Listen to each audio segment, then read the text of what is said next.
Hey guys, I'm broadcasting to you from my deluxe exclusive rented hotel room that I have for the next 4 nights. Monday night, Tuesday, Wednesday, Thursday night. Help me if you can, if you enjoy what you are watching on the YouTube channel. Donate a cup of coffee to me. This is costing me way more than I'm making this week. This week I got 4 gigs tops, and only one is guaranteed, and it's 3 hours away from here.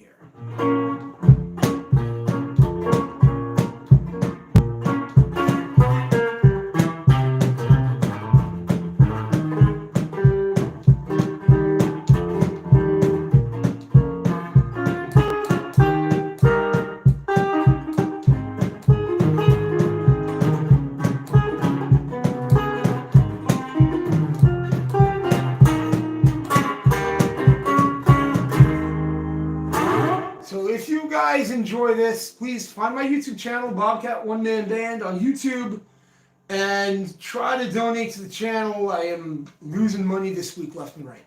All right.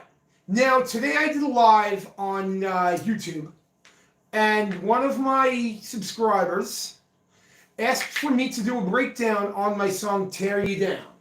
Now, Tear You Down is a song I released in the end of June of 2023. I thought I liked the version, and it's a fun enough version. But first of all, my vocal doesn't sit right in the track. I feel like the key of A flat minor or G sharp minor is too high for that voice. Now, it does have good playing on it. It's got me on all the instruments, my friend Steve on drums, and vocals. I'm doing a bunch of backup vocals. But the better of the two Tear You Downs is Tear You Down Live, that released in March of 2024. Now, I'm going to play you the song, and then I'm going to break it down.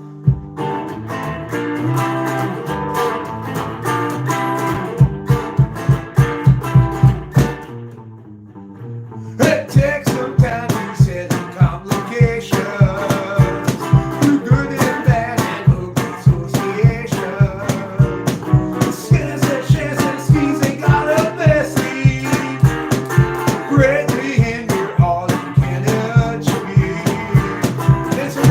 Everywhere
All right, so now that's my song, Tear You Down. I'm going to go through the sounds and the parts of that song.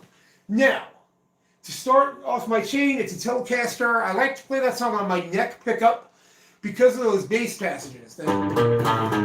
Occasionally, if I'm playing the instrumental break and it's a show,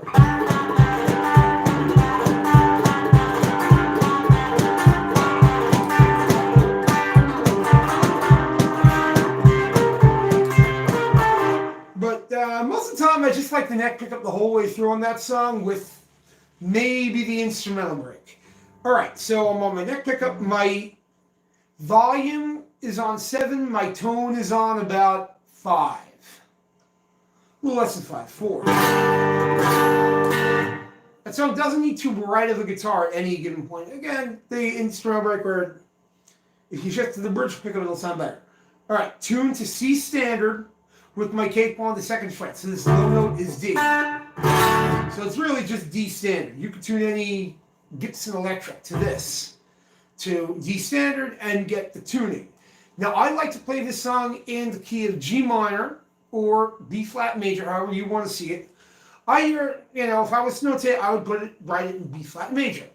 And so it goes through fuzz where it's all almost so clean fuzz.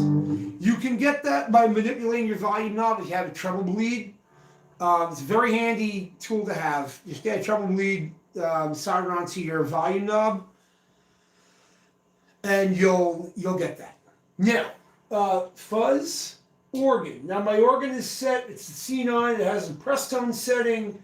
My dry volume's all the way up. My organ volume is a quarter. My modulation is 2/3 of the way up. And my click is about 1/3 of the way up. And it sounds like this. So you hear the organ and the modulation kind of come up after the track. Then I got my hot tubes on with the clean blend. The pedal is one at about 25%. Bass and treble are at noon. The volume is at unity, and the gain is about 2 o'clock. I don't use the wax. I don't like the crayon. It sounds like this.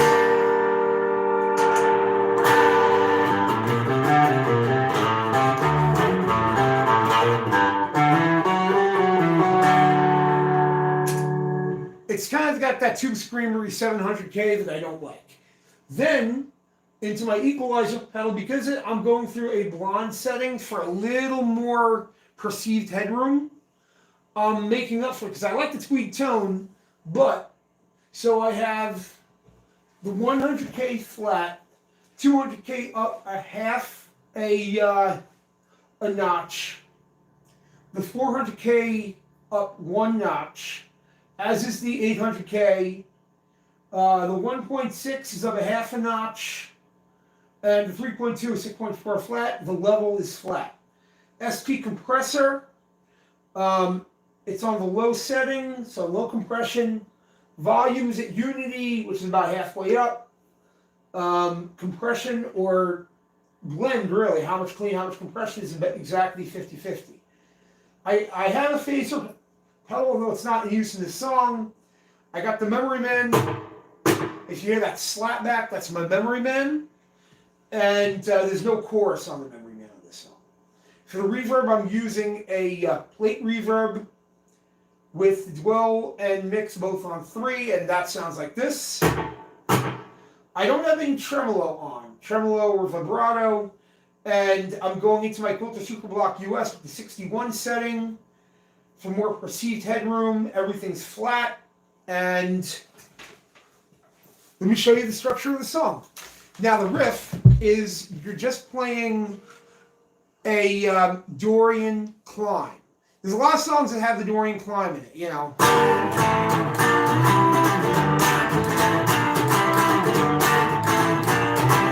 So you're going G minor, A minor, B flat, C. G minor, A minor, B flat, C. G minor, A minor, B flat, C. Right, and then I do that bass run to. It takes some time to. So.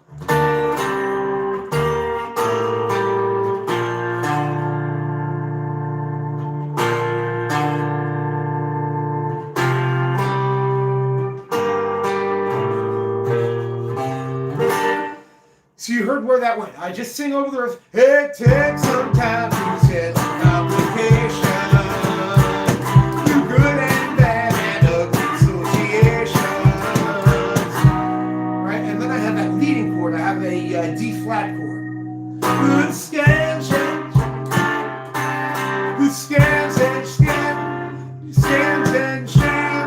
and schemes and gotta. Right now that I'm not playing the full chords. What I'm doing is I'm droning my D string, which is tuned to C. Alright,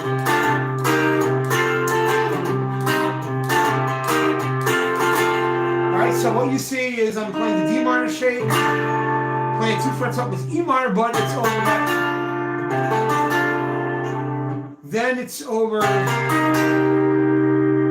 an F over a D, which is a D minor 7, and then a G major over D, because I'm playing Dorian riffs. Do you hear what I'm talking about? So, from the top it goes, it takes some time to set a complication. Through good and bad and ugly association. Right? Because that note wants to lead you somewhere else. The scams and schemes and manifestly. So you see what I'm doing there?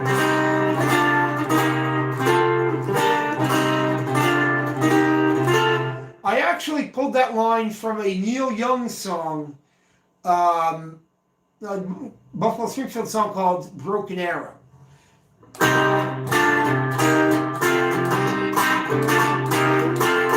Also from his song Down, Down, Down.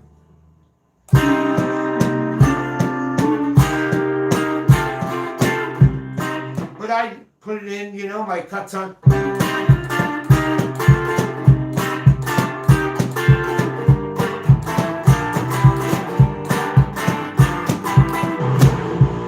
Now it gets gnarly. Now the song turns into a punk rock song. This around everywhere. Right? I play a B flat power chord. It's around everywhere. The more that I care. Right? Now that's over a G power chord. It's around everywhere. The more that I care.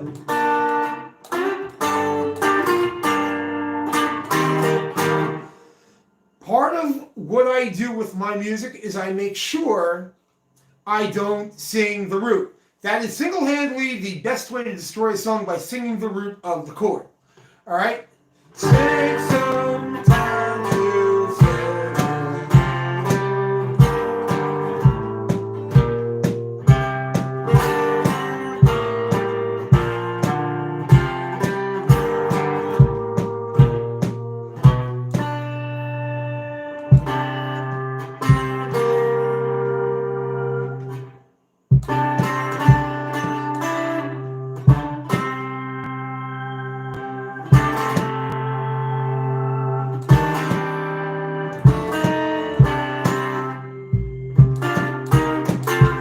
you see what I did? I didn't sing the same line over the 4 chord. Some people would go,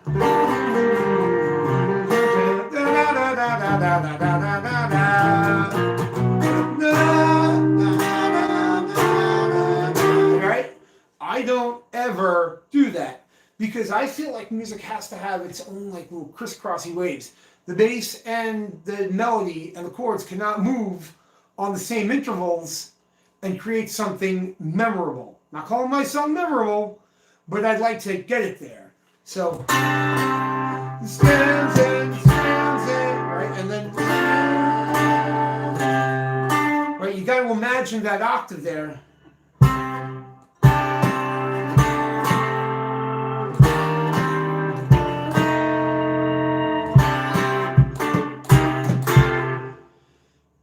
There's stands and shams and schemes they gotta.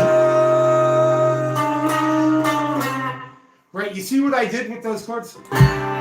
So I sing 9, 1, 1, 7, 7, 6, 6, 7, right, of each individual chord, and I'm pedaling the C note the whole time.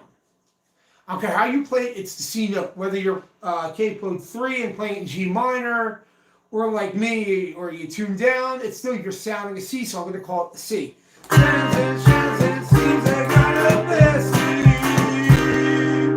Notice I'm singing that one note over. Scans and shams and schemes there, right?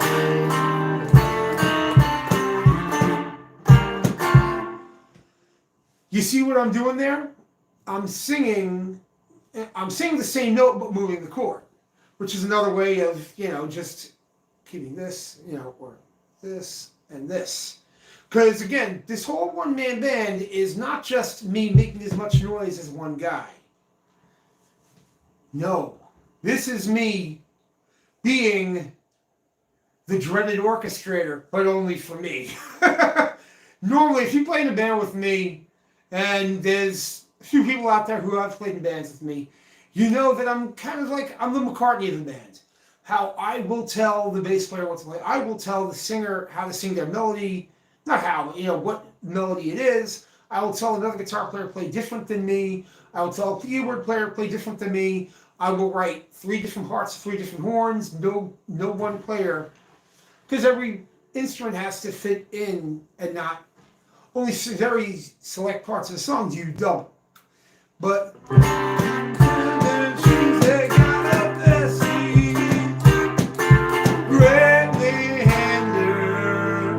notice how gnarly that note is.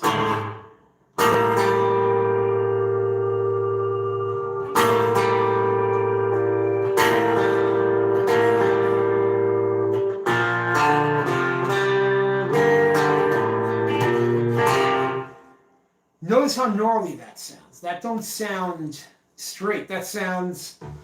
Right,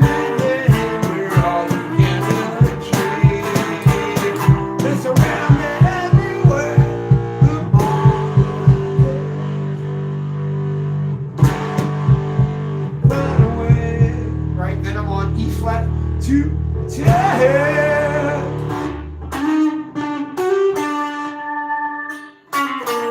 Right, so it's round and everywhere, the more that I can. Right, I'm singing that note.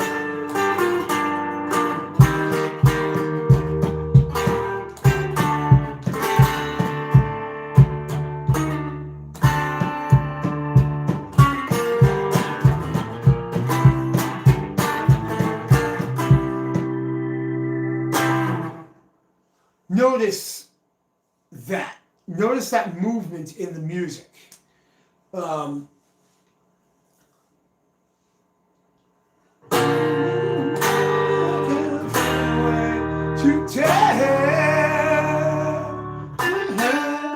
Right? And only on that one time, once I hit that 11 note, that funky little 11 note, do I bring it to a group note.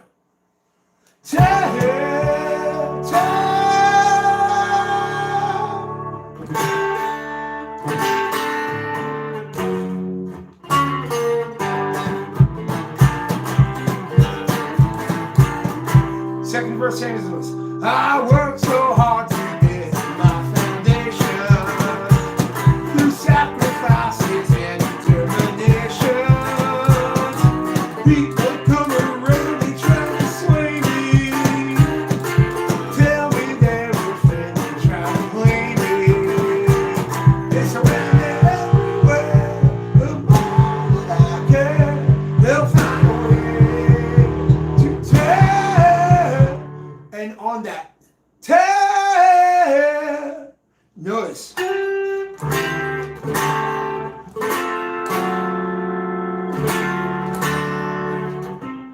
See if I can get the 11 going.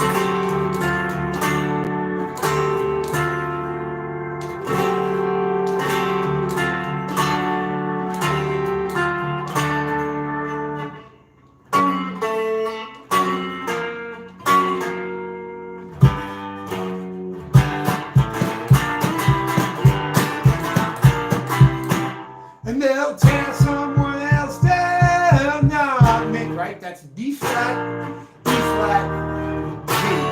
So it's They'll tear someone else down, not me.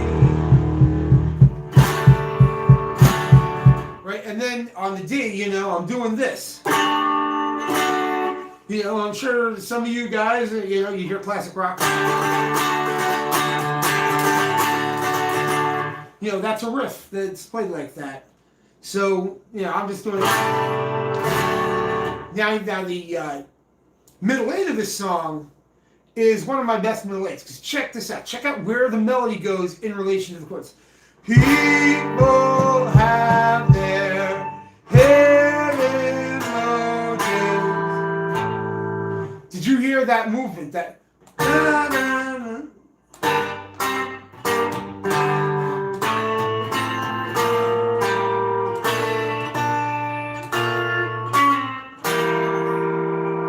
Right? Do you hear that? The people have their hidden motives. Do you hear all of that dissonance there? So it starts on the minor 11, 3.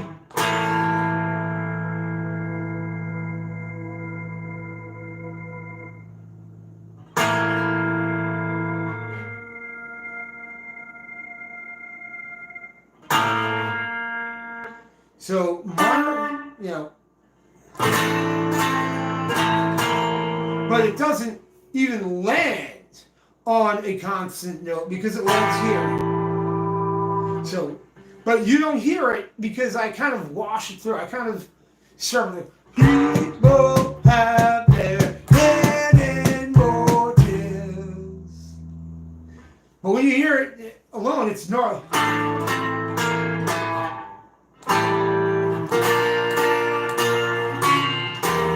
Right, deep down inside, because I hate singing the root notes. Deep down inside. So that's a B flat to C. Deep down inside. And I'm singing the 7th. I love singing the 7th. There's almost no song where I don't pull to the 7th at some point, because to me the 7th is the most rock and roll sound.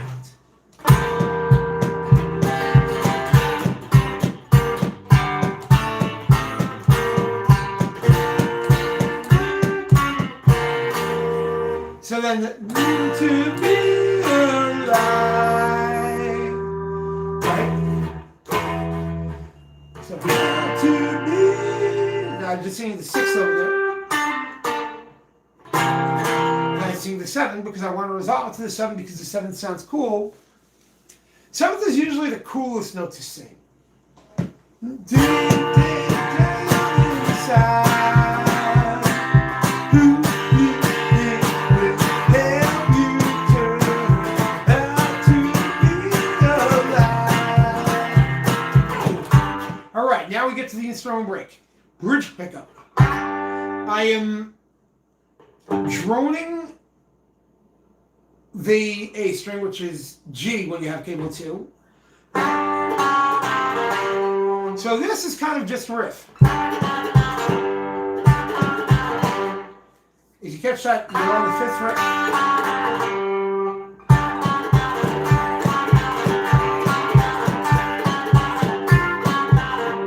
Right? So you go 4 times. The only note that's changed from that is instead, right? So I'm still kind of riffing the same, but I just changed that note to add more tension, like I'm pushing something into you. You know, when you hear it together, it sounds like this.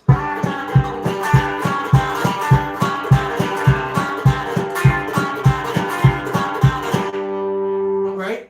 Notice I'm pushing it into you. I am pushing whatever I'm pushing into you. So. Then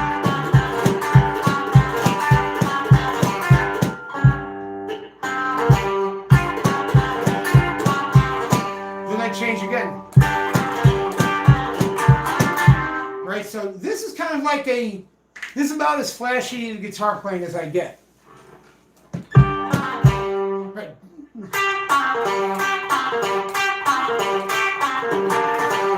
Right? When you hear that part all together over the G minor chord, so you go.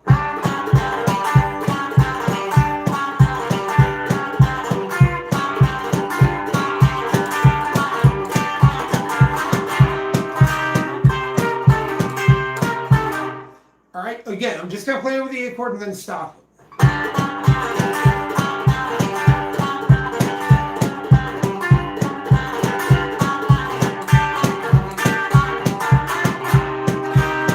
Right? So now, right, I'm just playing the 5 and 7. Then I drone the C string. Right, so now I'm just playing through C minor. So you see what I'm doing here? B and G, D, B and G. Right? Right? Then I'm on the really 10th fret or the 12th fret on my C string guitar. Where was I?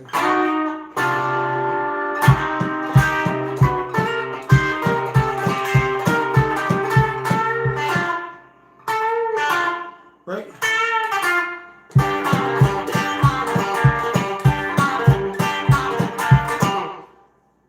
You see what I did there?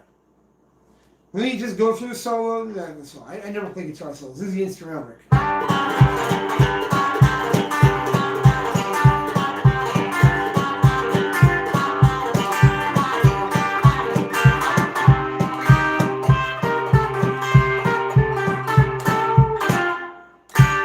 Right then.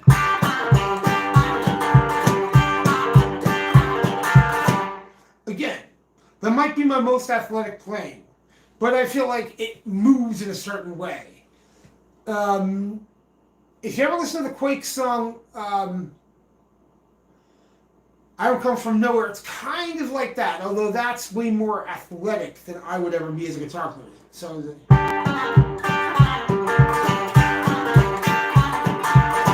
then comes when it goes to the major, the relative major.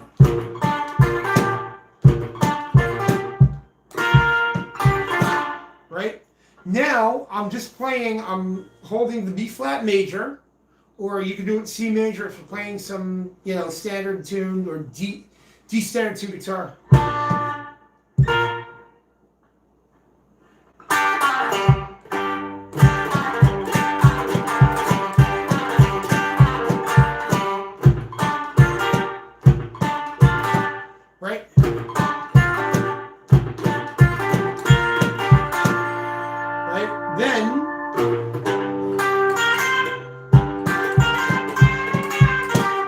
Right? Then, I'm just doing like a bluesy thing.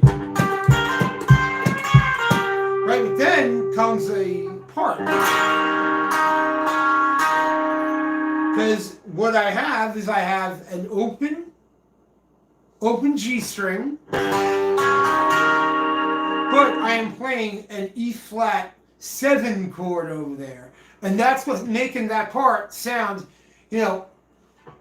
I got the inspiration for that particular chordal structure from the Beatles song Hey Bulldog. Right? And there's this one part. So when you go...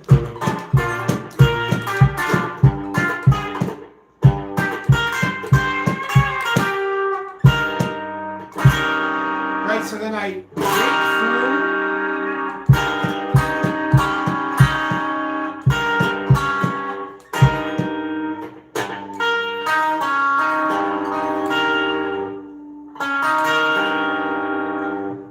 Hear how I have those 2 octave G notes, and it makes that chord sound gnarly because you're hearing the G, which is the 3, and right above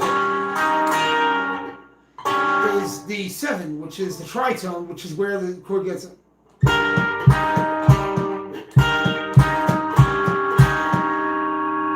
Then I mute the G, and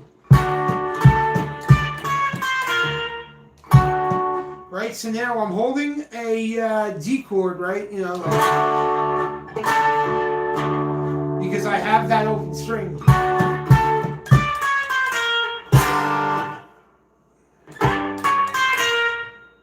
Yeah, watch it again.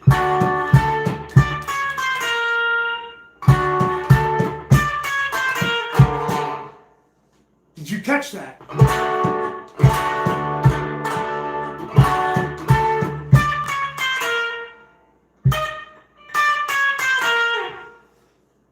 And again, there's a lot, even though it's probably my most athletic instrumental break, I hate athletic players. But I feel like this kind of goes somewhere. And you guys can write in the comments if you think I'm playing too athletically. But from the top.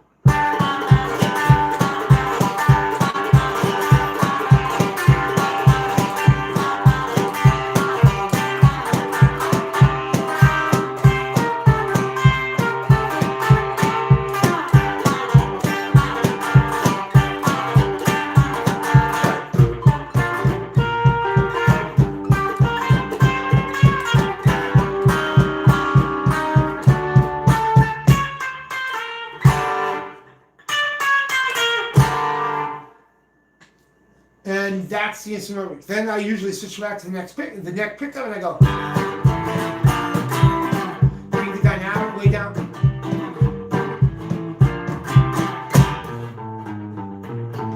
No one looks out for you like yourself. All right, this third verse I play differently from the first two. No one looks out for you like yourself. Right? So I ring a G minor chord on these strings.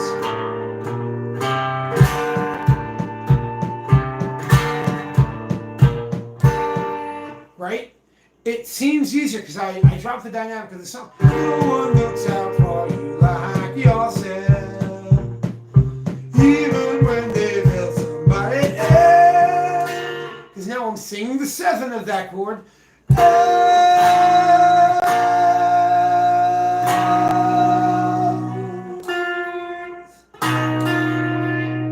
And I eventually hit this chord.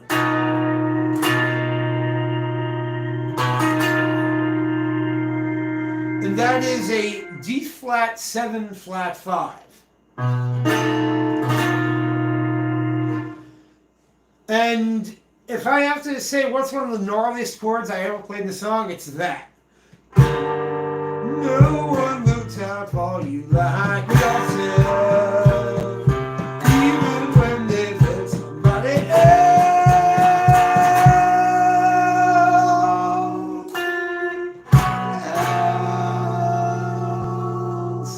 You hear how tense that chord is?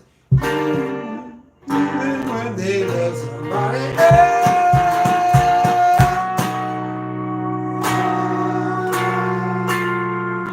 It just gets all chaotic over there, as it's supposed to. You don't really catch it if you're not paying attention. You're not chords. What's a chord? Even when they love somebody else,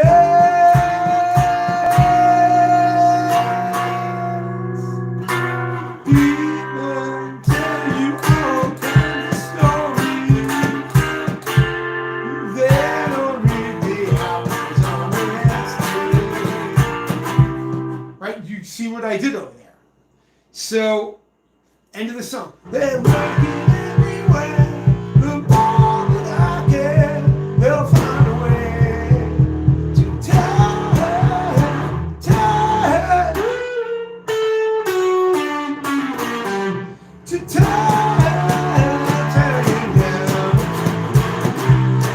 Now I'm playing aggressively. Now I don't bring my dynamic down, I keep it going because it's the end of the song and I want to create that more tension.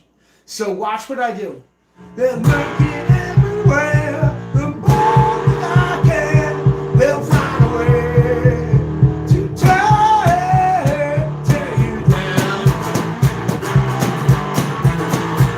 They'll tear someone else down, not me.